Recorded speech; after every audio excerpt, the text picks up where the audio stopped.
In the 1970s, Japan was building quiet killers. Family cars that looked mild but could dust muscle cars at the light. One of these even kept up with a Skyline, yet looked like it belonged in a PTA meeting. Let's start. Number 12, 1976 Mazda 616 Capella rotary swap. You'd think we were starting slow, literally. A basic box from the suburbs, probably owned by a school teacher or someone who still uses a rotary phone. But this quiet four-door, it was the kind of car that, when built right, left RX-3s embarrassed and Camaros confused.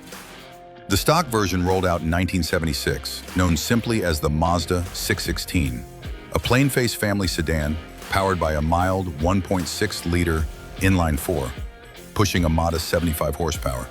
Nothing that would make your pulse spike, but underneath, it shared the same platform as Mazda's rotary siblings. And that changed everything. Because here's the twist. Owners with the right connections and curiosity quickly found they could drop in a 13B rotary engine. With a simple swap, this beige commuter transformed into a 130 horsepower screamer, revving past 7,000 RPM. Lightweight and compact, the 616 suddenly had better power to weight than many of its so-called sports car rivals. And with 115 pound-foot of torque, it didn't just sound wild, it moved fast. 0 to 60 in under 8 seconds if tuned right. And yet, it still looked like it belonged in a retirement community. That's what made it dangerous. There were no hood scoops, no wide fenders, no spoilers, just squared off lines, skinny tires, and a forgettable silhouette. But take it to an open stretch, and it could hang with the best from Detroit or Tokyo until the apex of the next corner, where its low curb weight and tight chassis balance took over. Of course, the rotary heart came with its flaws. Fragile apex seals, inconsistent reliability, and a thirst for fuel. But for those in the know, it was a small price to pay for a stealth missile that looked like a Sunday school car. Next up, a car that pretended to be a premium executive ride, but came with factory twin cams and a mean streak. Number 11, 1975 Toyota Mark II X30 with 18RG. It had the presence of a senior manager's company car. Clean lines, polished chrome, polite proportions. But beneath that pressed suit exterior, this sedan hid something sharper, something impatient. Because while most cars in its class were content being comfortable, this one had teeth. The 1975 Toyota Mark II X30 didn't scream speed, it whispered it. The average model came equipped with a sleepy 1.8 single-cam engine, more focused on cruising than cornering. But Toyota knew some drivers wanted more, and for them, there was the elusive 18RG variant. Twin cam, twin carb, built with Yamaha performance DNA and an 8.7 to 1 compression ratio that made it a screamer by 70s family car standards. At around 130 horsepower and 115 pound-feet of torque, it didn't break records, but it didn't need to.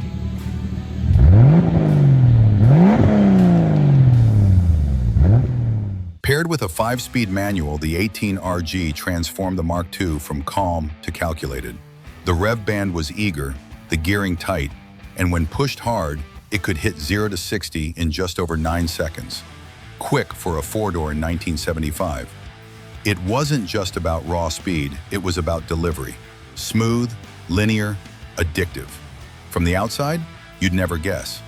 It had the stance of a diplomatic courier car. Long hood, squared-off headlights, quiet dignity. But on back roads, it came alive. And in the right hands, it embarrassed far sportier-looking rivals. This was the kind of car you'd spot in the office parking lot, then see tailing you through mountain switchbacks on weekends. Of course, it had its flaws, aging suspension under pressure, and the 18RG required obsessive tuning to stay sharp. But those who knew how to handle it didn't care. It was all part of the mystique. Next up, a tidy little sedan with chrome bumpers, a polite name, and the suspension of a rally car. Number 10, 1977 Nissan Violet 160J SSS 710. Blink and you'd miss it. Just another narrow-bodied sedan on skinny tires, the kind you'd expect to find double parked outside a grocery store. But under the unassuming badge of the 160J SSS lay a chassis that knew how to fight dirty. The 1977 Nissan Violet 710 was, by all appearances, Another commuter-friendly, cost-conscious family car. Boxy, restrained, even a little shy. But the SSS trim, short for Super Sports Sedan, told a different story. That badge wasn't just for show. It came with a tuned L16 inline-4 that pushed out 110 horsepower, paired to a 5-speed manual and a lightweight rear-wheel drive layout. Not blisteringly fast on paper, but deceptively agile and eager to rev.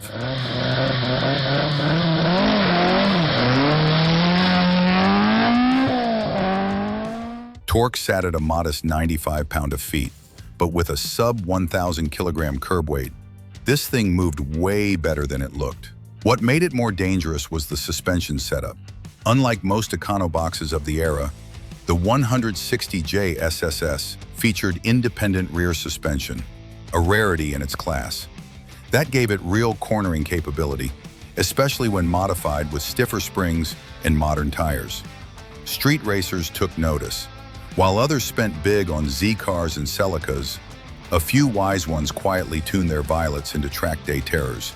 Still, the looks? Totally forgettable. Bland horizontal grille, skinny bumpers, flat panels. The kind of car your uncle would drive and no one would remember. But step on the gas and it let out a snarl. That's when the Violet stopped being polite. Downsides?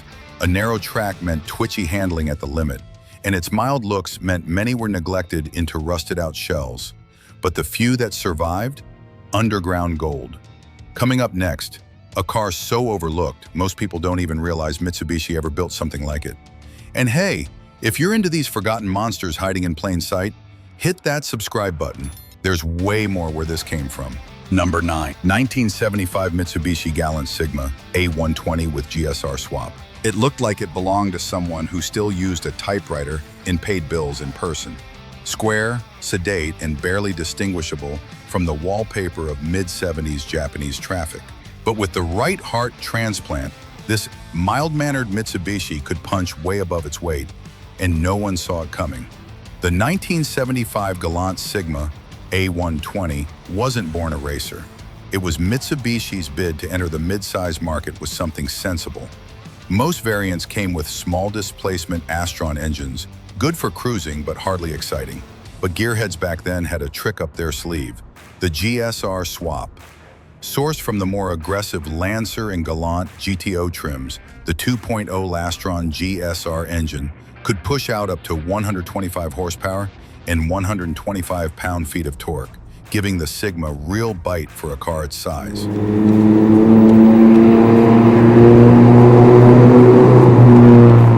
Now imagine that power in a chassis originally tuned for comfort. The result? A stealthy sleeper that looked harmless until it didn't. With the right tuning, these swapped Sigmas could hit 0 to 60 in around 8.5 seconds, catching flashier rivals completely off guard.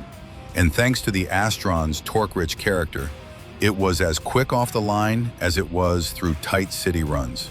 Still, the Sigma had its quirks. It wasn't the lightest in its class, and without upgraded suspension, handling could feel soft and floaty. But in a straight line, it was trouble. The kind of trouble you'd never see coming until it was already a car length ahead. Here's the real question. Would you have the guts to bet pink slips against something that looked this boring? Drop a comment and let me know. Because the next one, it's a boxy underdog with a badge no one talks about and a punch that made people stop laughing real fast. Number 8. 1972 Isuzu Belllet 1800 GTN. It had the look of a teacher's car. Sensible lines, a tidy silhouette, and not a single design cue screaming for attention. But underneath that quiet demeanor was a legacy most people missed. The 1972 Isuzu Belllet 1800 GTN wasn't just another forgettable sedan. It was Japan's first true performance saloon. And by the early 70s, it had matured into something truly dangerous. Originally launched in the mid-60s, the Belllet had already made a name for itself in motorsport circles. Rally stages, hill climbs, even touring car championships. But in 1972, the 1800 GTN trim took that DNA and packed it into a car that looked like it should be delivering groceries, not chasing taillights. Its 1.8-liter SOHC G180W inline-4 churned out an impressive 115 horsepower and 115 pounds-feet of torque.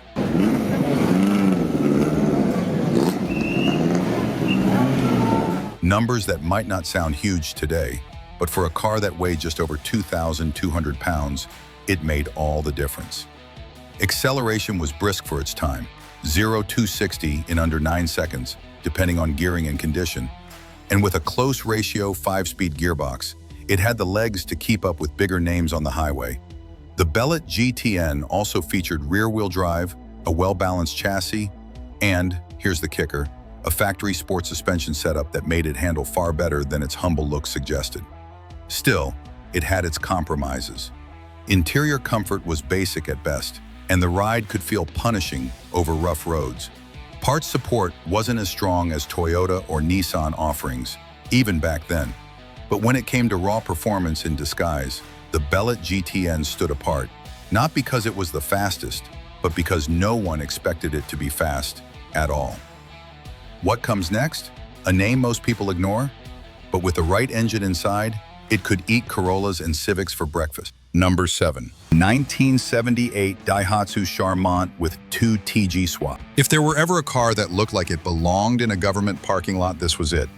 The 1978 Daihatsu Chararmont. Plain, practical, painfully polite. It was the kind of car your uncle drove without ever locking it. No spoilers, no stripes, not even a whiff of rebellion. But this wasn't the average Chararmont. This one had a secret under the hood. From the factory, the Chararmont came with a modest 1.2-liter or 1.4-liter engine, built for fuel economy and just enough power to beat a bicycle. But when you swapped in Toyota's legendary 2TG twin cam, everything changed.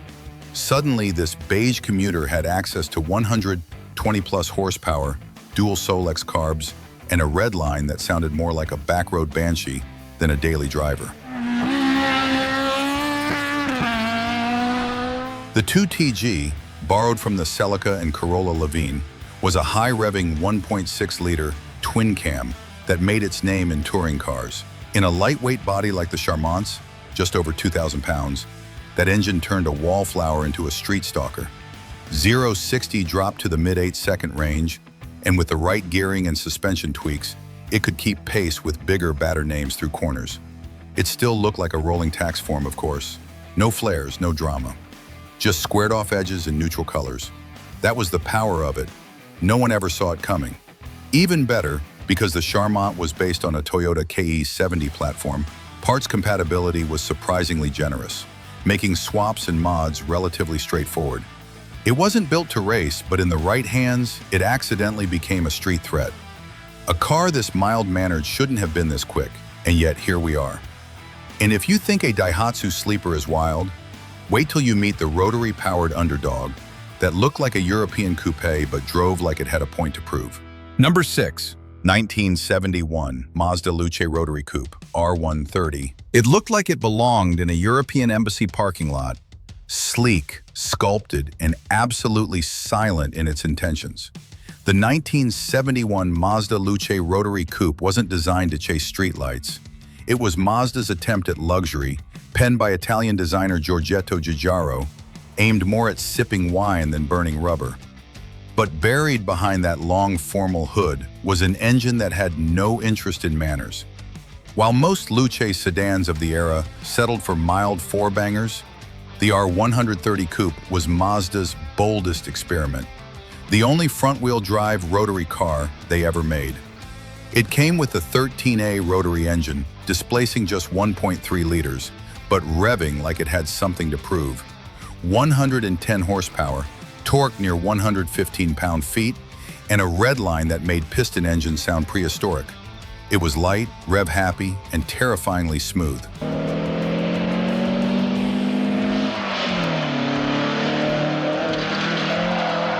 The numbers don't scream muscle. 0 to 60 hovered around 10 seconds. But in its era, against similarly sized sedans, it was untouchable in the mid-range. That rotary didn't pull, it spooled. No vibration, just one smooth surge from start to redline. And thanks to its compact layout, the car had near-perfect balance, making it oddly agile despite its stately looks. But the R130 was expensive, complex, and utterly misunderstood. Most buyers didn't want front-wheel drive in a performance coupe, and rotary tech still scared the average family man. Only 976 units were ever built. Mazda quietly shelved it. Yet those in the know, they realized this wasn't just a luxury oddity.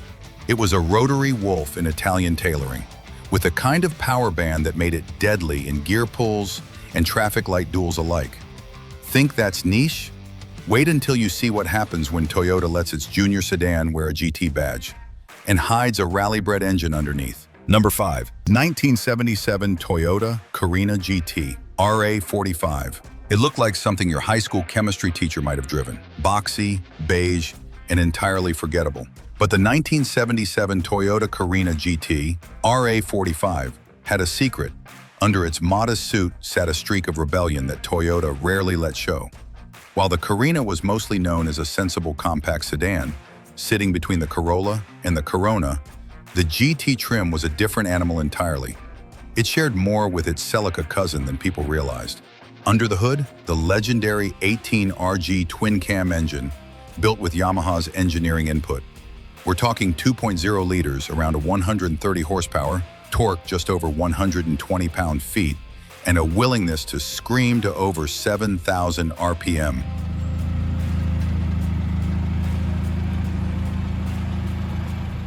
Numbers like that might not shake walls today, but in the late 70s, it was spicy, especially when paired with the Karina's lighter body and stiffer GT suspension setup. This wasn't some warmed-over economy car. It was a hidden backroad carver, tuned for the kind of twisty tarmac where torque wasn't king, momentum and sharp reflexes were. And yet, look at it. No flares, no wings, no aggressive fascia, just clean square lines and a badge most gearheads ignore even today. It wasn't loud, and it didn't need to be. Its performance wasn't about quarter miles. It was about pulling away in third gear while the guy in the Camaro double-clutched in confusion. Of course, not many Karina GTs survived. Most were driven hard and tossed aside like any commuter. The badge didn't mean much then, but now? The few that remain are whispered about in enthusiast circles, a Celica in disguise, hiding in plain sight. We are about to leave subtle behind for a moment. Because what if a luxury Nissan from the 70s came with lines like a muscle car and just enough grunt to worry one? Number 4. 1973 Nissan Laurel 2000 SGX C130. It looked like something a middle manager in Tokyo might have bought to impress his in-laws. Long hood, opera windows, chrome trim, it was all class and no fuss. But under the refined skin of the 1973 Nissan Laurel 2000 SGX C130 lurked something few expected: serious sporting DNA. The Laurel sat just beneath the Cedric in Nissan's luxury lineup, but the SGX trim? That was their subtle wink to enthusiasts. While most buyers stuck with the smoother L20 engines for a cushy cruise, the 2000 SGX variant could be optioned with the L20 ET, a fuel-injected SOHC inline-six, pushing around 130 horsepower and 130 pound-feet of torque, tied to a 5-speed manual.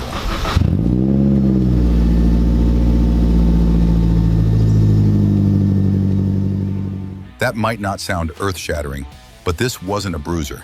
It was a sleeper, meant to slide under the radar. And it wasn't just about raw numbers. The Laurel's chassis was remarkably well balanced for a car of its size, and the long wheelbase helped stability at high speeds. Throw in the optional independent rear suspension, a rarity for the time in this segment, and you had a machine that could hustle with grace. 0 to 60 hovered around 9 seconds, but on a winding mountain road, the Laurel could keep pace with more celebrated sports sedans, all while looking like it belonged at a jazz lounge instead of a pit lane. And here's the twist. Its true strength was that nobody ever suspected it. You'd line up at a light, see that massive chrome bumper and vinyl top, and smirk, until it pulled away clean, whisper quiet, and we're not done yet. The next car looks like something your dad would have taught you to parallel park in. But with the right tune, it could leave sports coupes choking on its dust. Like where this is going? Hit that subscribe button. There's more obscure firepower waiting just ahead. Number 3, 1976 Honda Accord CVCC with twin-carb conversion. It looked like it should have come with a box of tissues and an AARP discount. The 1976 Honda Accord CVCC was Honda's first real step into the global family car market. A practical, fuel-sipping hatchback that won hearts with reliability, not racing stripes. But some enthusiasts saw it differently. Originally pushing just around 68 horsepower from its 1.6-liter CVCC inline-4, the Accord wasn't built to race anything but the gas gauge. But in the right hands, that changed fast. Enter the twin carburetor conversion, a simple but effective mod borrowed from its sportier Civic siblings and international spec models. With dual Cayenne carbs and proper tuning, power jumped closer to 90 to 100 horsepower, and thanks to the Accord's lightweight frame, around 2,000 pounds, it started moving with unexpected urgency. Now add in the 5-speed manual, something rare in economy cars of the era, and you had a quirky little hatch that could surprise bigger, heavier competition in the twisties. 0 to 60 dropped under 10 seconds with mods. Not blistering, but for a car marketed as a gas crisis savior, that was borderline outrageous. What really sold the sleeper status was the design. Simple round headlights, clean lines, a totally inoffensive shape. This was the car your aunt bought after her Corolla. But tuned right, it could out-handle much flashier rides and leave a trail of raised eyebrows. Here's a question for the real gearheads. Is this the most underrated 70s Japanese platform for tuning potential? Or did Honda play it too safe back then? Drop a comment and let me know. Number 2. 1975 Toyota Crown S80 Super Saloon. It looked like it should have been chauffeuring executives, not gapping them. The 1975 Toyota Crown S80 Super Saloon wasn't designed to be a backroad bruiser. It was built for comfort, prestige, and silence. Yet beneath the chrome and wood grain, this big-body saloon had the bones of something far more sinister. Toyota equipped this generation Crown with the 4M 2.6-liter inline-6, a smooth and underappreciated engine, making 123 horsepower and a 144 pound-feet of torque.